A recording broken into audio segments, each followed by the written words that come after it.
So,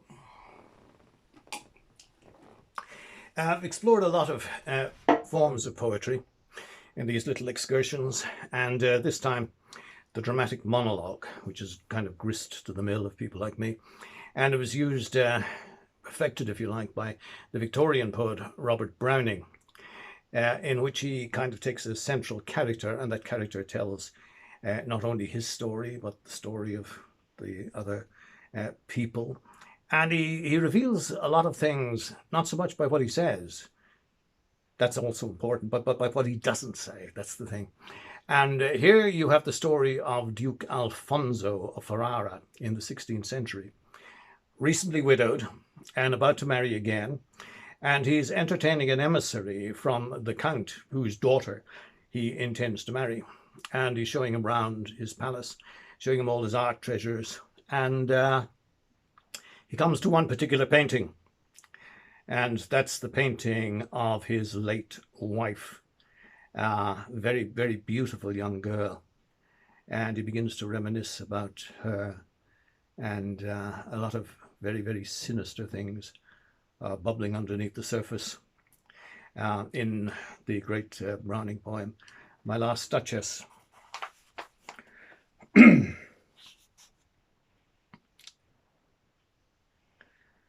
That's my last Duchess painted on the wall, looking as if she were alive. I call that piece a wonder now. Fra Pandolf's hands worked busily a day, and there she stands. Would it please you sit and look at her? I said Fra Pandolf by design, for never read strangers like you that pictured countenance, the depth and passion of its earnest glance, but to myself they turned, since none puts by the curtain I have drawn for you but I, and seemed as they would ask me, if they durst, how such a glance came there. So not the first are you to turn and ask thus. Sir, 'twas not her husband's presence only called that spot of joy into the Duchess's cheek. Perhaps Fra Pandolf chanced to say, her mantle laps over my lady's wrist too much, or paint must never hope to reproduce the faint half-flush that dies along her throat. Such stuff was courtesy, she thought, and cause enough for calling up that spot of joy. She had a heart, how shall I say, too soon made glad, too easily impressed. She liked whate'er she looked on, and her looks went everywhere. So it was all one, my favour at her breast, the dropping of the daylight in the west, the bough of cherries some officious fool broke in the orchard for her, the white mule she rode with round the terrace. All and each would draw from her alike the approving speech, or blush at least.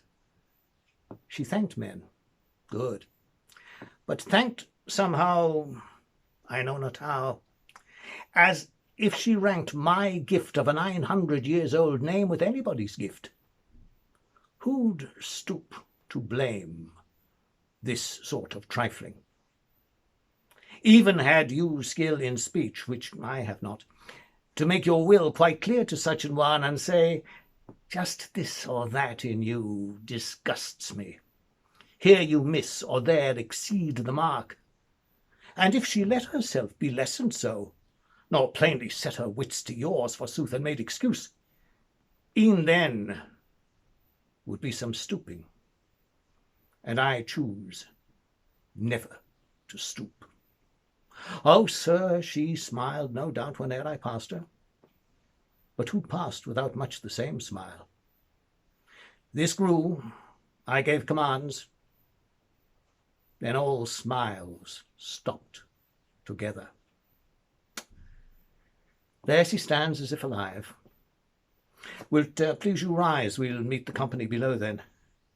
I repeat, the Count, your master's known munificence is ample warrant that no just pretence of mine for dowry should be disallowed, though his fair daughter's self, as I avowed at starting, is my object.